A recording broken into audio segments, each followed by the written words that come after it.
Espero con ilusión que en esta breve legislatura, que dura apenas 58 días hábiles, seamos capaces, con todo el compromiso, no solo de sacar adelante ese plan de desarrollo y los ajustes presupuestales necesarios, sino las reformas sociales que son el legado social del pacto, del presidente Petro y de todos los colombianos. La reforma a la salud, la reforma laboral, la reforma pensional, la ley de sometimiento, son prioridades absolutas. Una vez que los demás ministros cumplan la tarea que ha cumplido hoy el plan de desarrollo, el director de planeación, de erradicar sus proyectos, ojalá en los próximos días, el Congreso está listo para empezar a trabajar y cumplir el mandato popular y cumplir, presidente Petro, con lo que usted encarna, el sueño de los colombianos. Muchas gracias. Y gracias por prestarme la ruana, presidente. Muchas gracias, señor senador. Señoras y señores, a continuación se dirige a ustedes el señor presidente de la República de Colombia, doctor Gustavo Petro Urrego.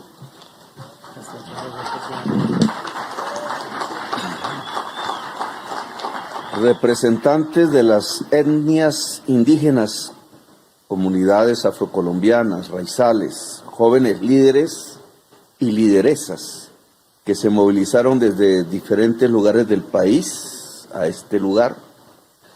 Primera dama de la Nación, Verónica Alcocer.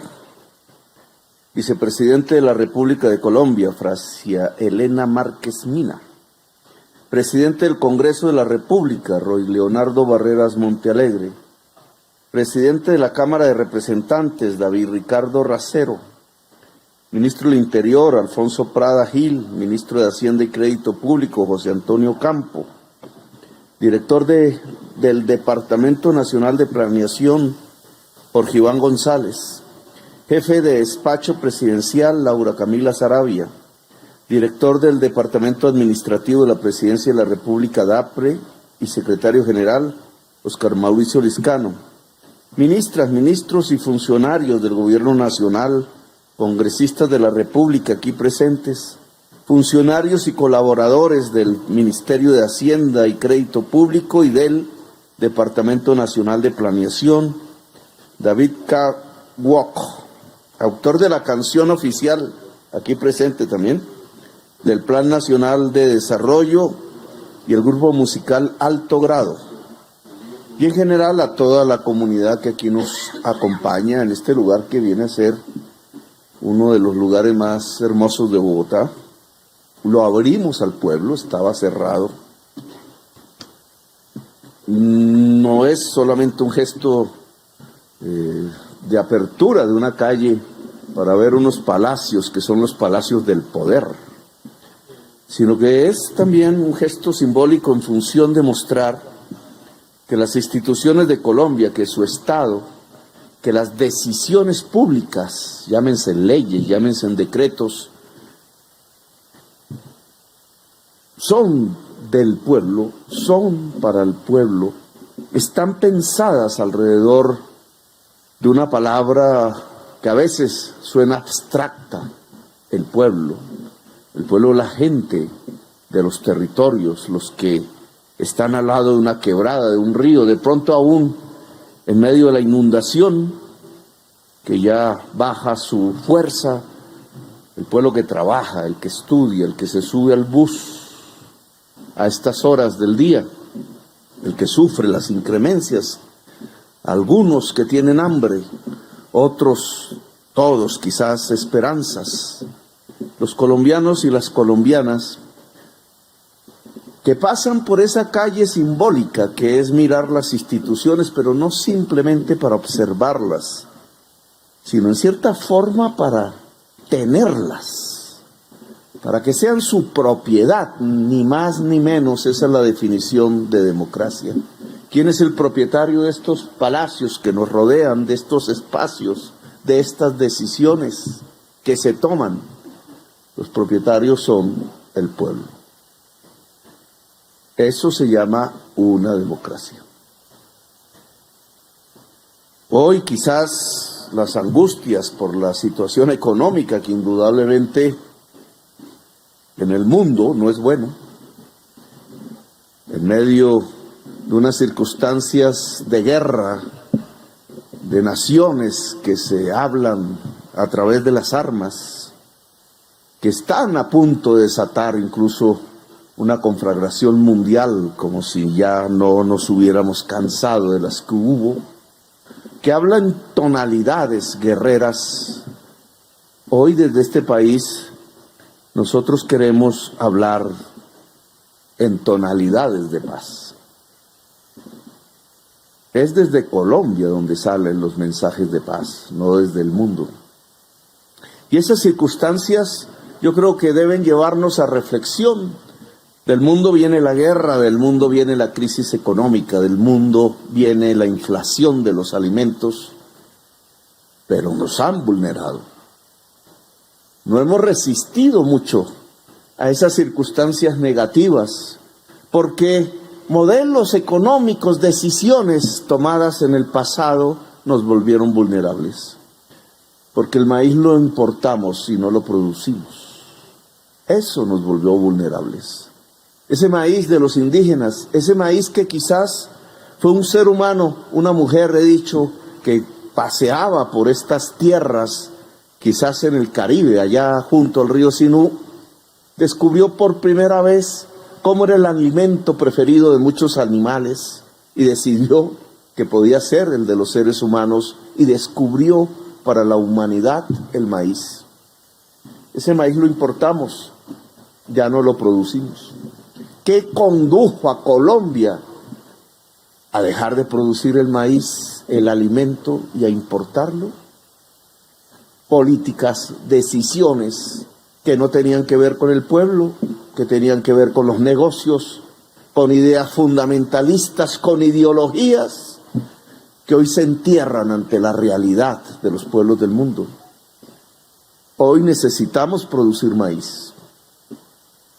Hoy necesitamos acabar el hambre de Colombia, no suplicando fuera de nuestras fronteras, sino sabiendo de nuevo hacer el surco en la tierra y producir los alimentos.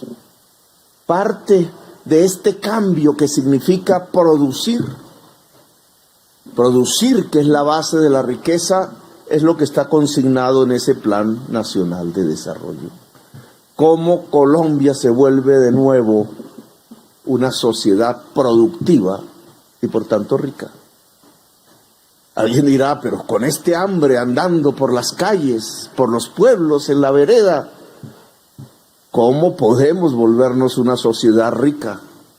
Y hay caminos que otros pueblos han andado, que nos pueden mostrar en su historia. Indudablemente tenemos que coger las circunstancias actuales que nos inundan de problemas económicos.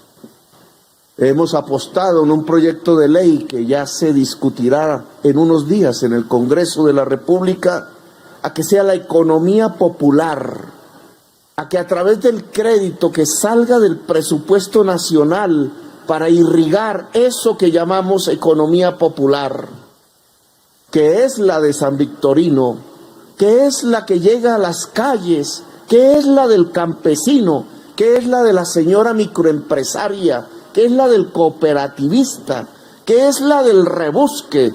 Preguntaban por ahí en las redes algunas de estas intelectualidades, ¿y qué significa la economía popular para el gobierno del cambio?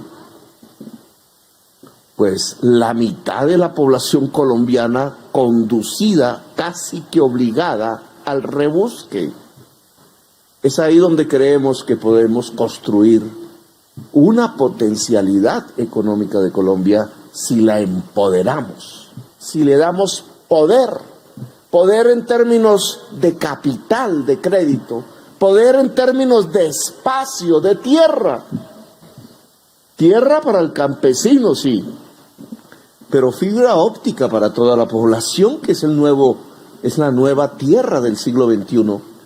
Si le damos poder en los saberes, en la educación. Es así como podemos reactivarnos económicamente y de manera permanente. Es que al combinar, como en un sancocho, ese capital que se puede entregar, esos espacios y esos saberes, es que sale una sociedad rica.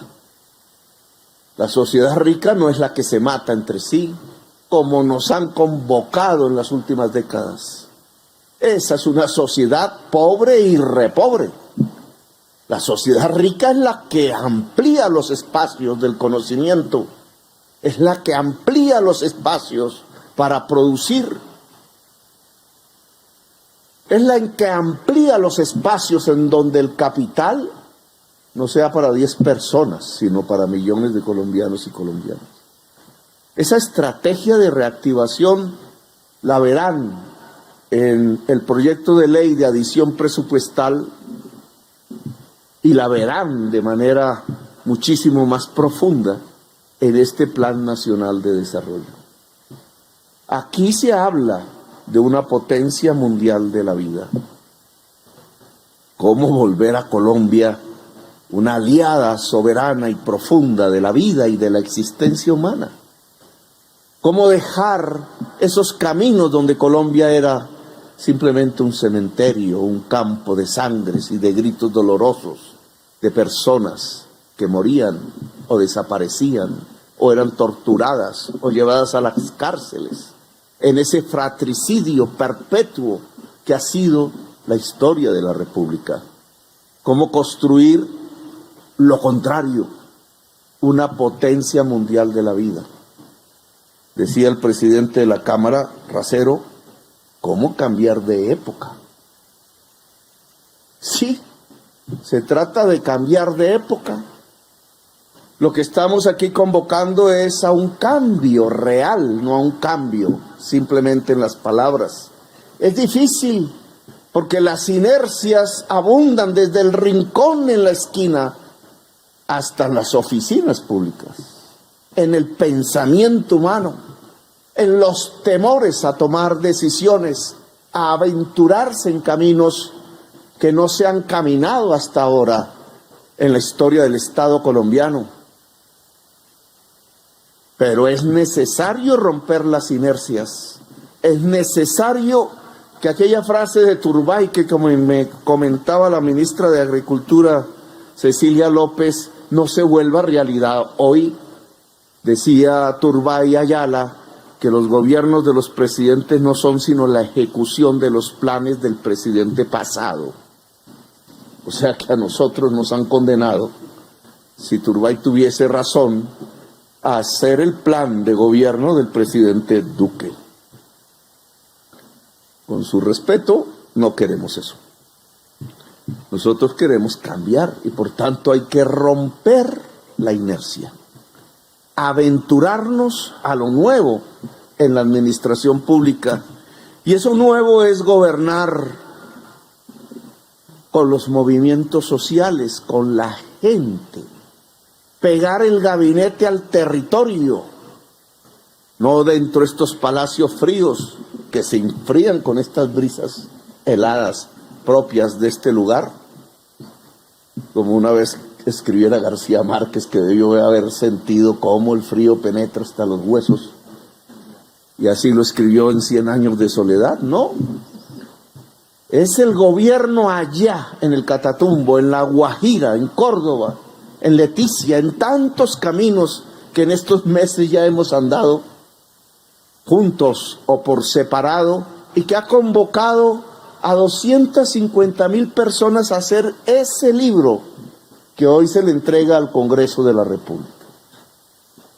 Difícil que la opinión de 250,000 personas participando físicamente en asambleas se traduzca en una ley. Sabemos, por ejemplo, que se propusieron 230,000 kilómetros de vías campesinas, de vías terciarias, como le llama el Congreso. ¿Cuántas podremos hacer? Obviamente dependerá de los recursos que tengamos. Pero esa voz llegó ahí. A mí no me gustaría hacer cosas que no hubiera dicho la gente, porque de eso se trata la democracia. Jorge Iván González, el director de planeación, pronunció la palabra democracia participativa, que es la gran construcción conceptual de la Constitución del 91. Darnos el lujo de construir una gran democracia participativa. Es decir, permitirle a la gente que tenga poder. Es decir, decirle a la economía popular, por ejemplo, empodérense con los recursos públicos. Abramos la contratación, está escrito en ese libro. ¿Quiénes se adueñan de la contratación pública de Colombia? Los mismos de siempre. Carteles por aquí han aparecido en las investigaciones, unos pocos que concentran billones de pesos que le entrega el Estado colombiano para hacer alguna u otra obra. Muchas ni se hacen. ¿Y por qué no le entregamos también la contratación al campesino que produce alimentos? ¿Y por qué ese alimento no va en la región a los colegios que se atienden hoy a través del PAE? Y en vez del plan de alimentación escolar que controla un contratista tradicional, muchas veces con sanciones de corrupción, porque el campesino no lleva al colegio y el Estado no permite comprar esos alimentos.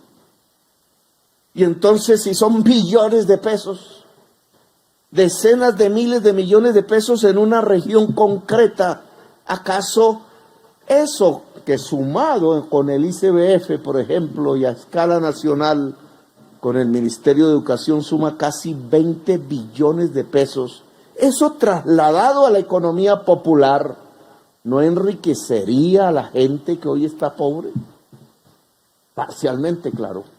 Solo una acción del Estado, solo un cambio de actitud, solo unas normas y unas decisiones que piensan en la gente, lo podría lograr. Eso está escrito en ese libro que le entregamos a la Cámara a través suya, David.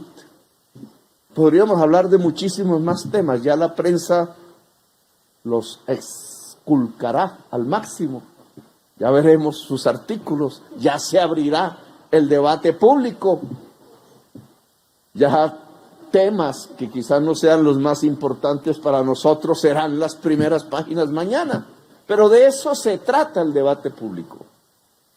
Claro que aquí encontrarán temas que no vienen de las decisiones puras de nuestro pueblo.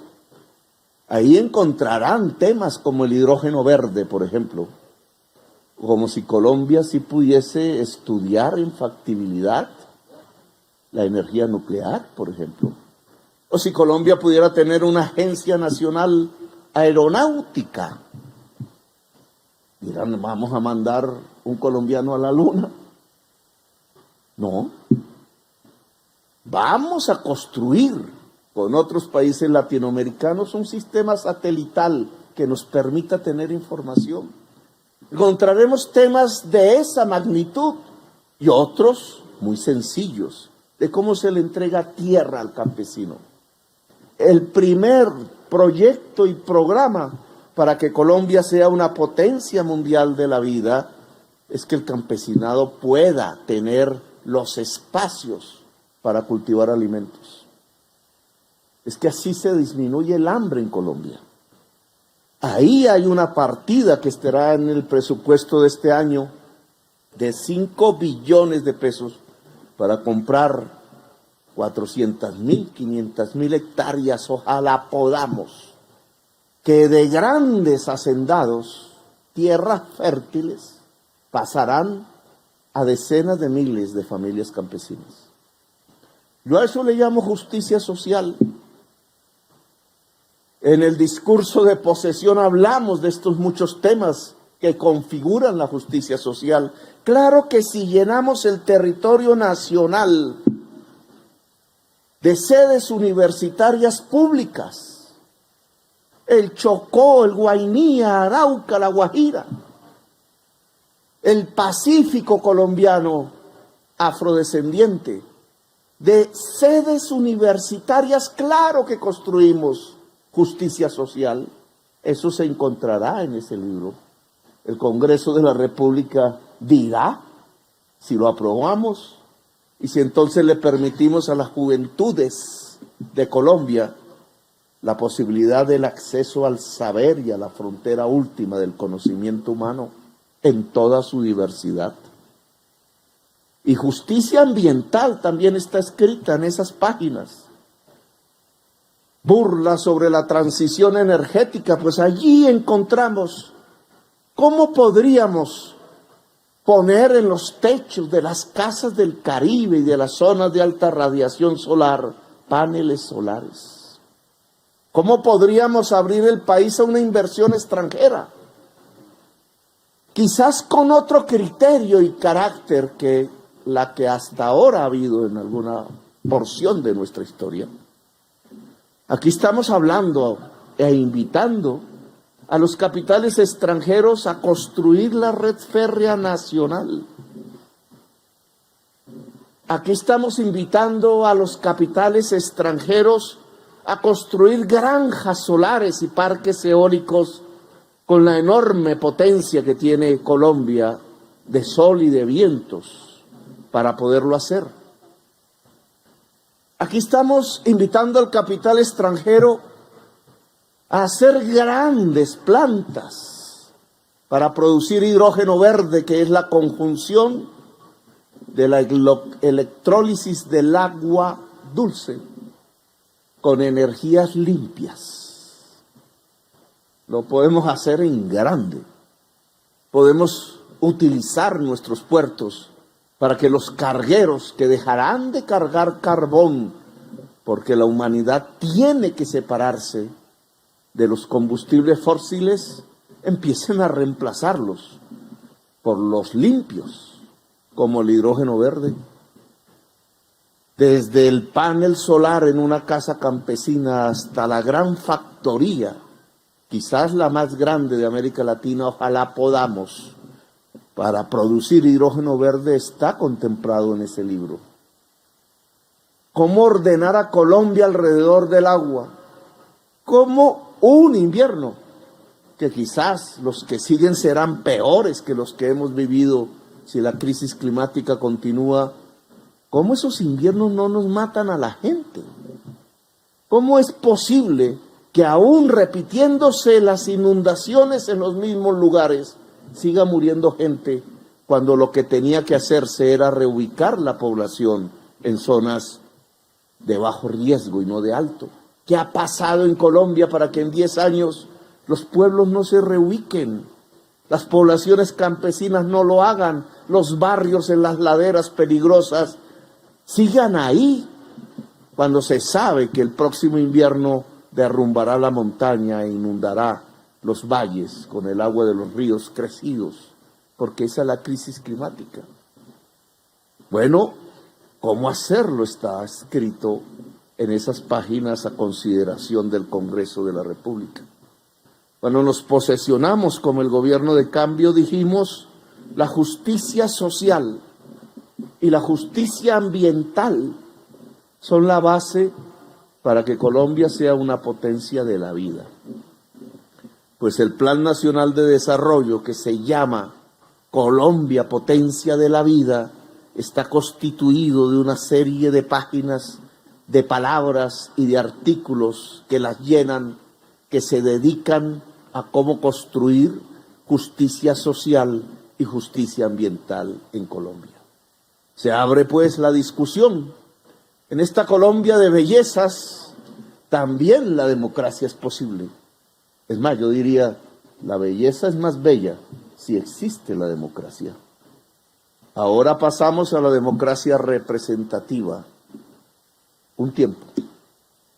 Ahora le toca a ustedes, congresistas, hombres y mujeres de los diversos partidos, definir e incluso impulsar la posibilidad del gran acuerdo nacional.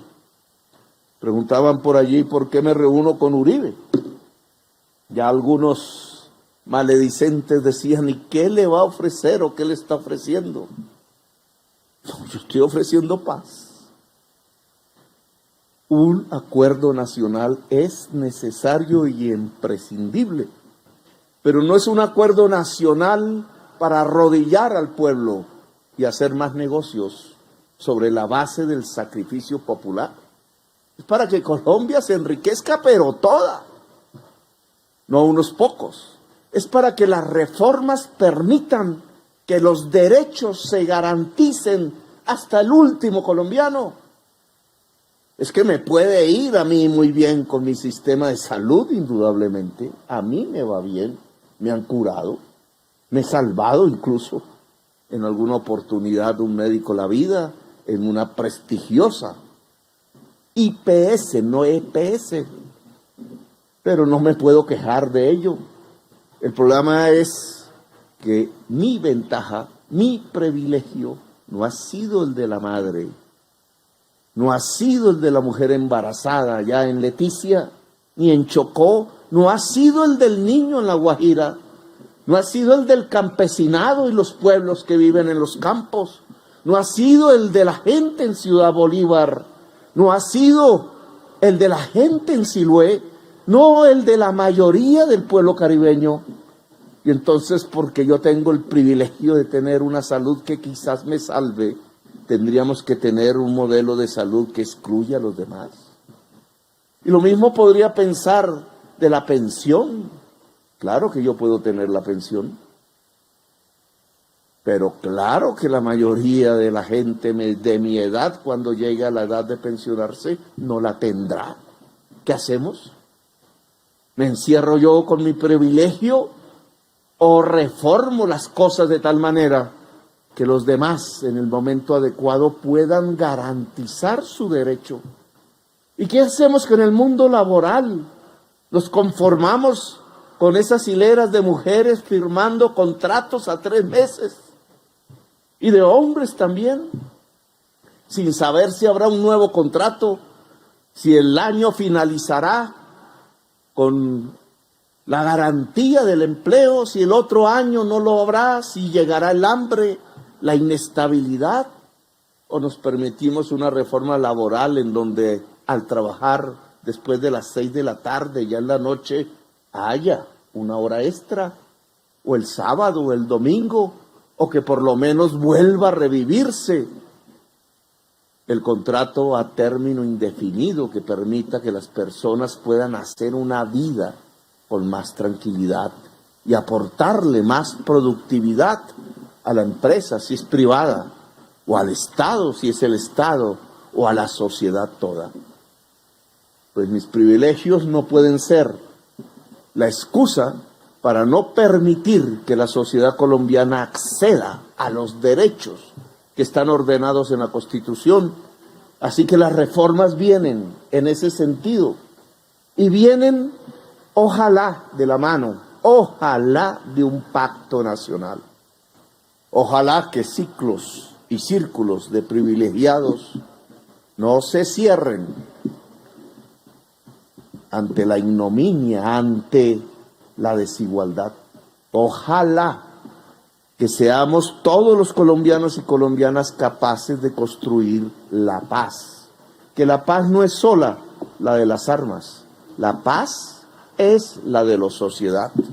Así que buen viento y buena mar al Plan Nacional de Desarrollo, y que el Congreso expida las posibilidades de una Colombia potencia mundial de la vida. Gracias, muy amables.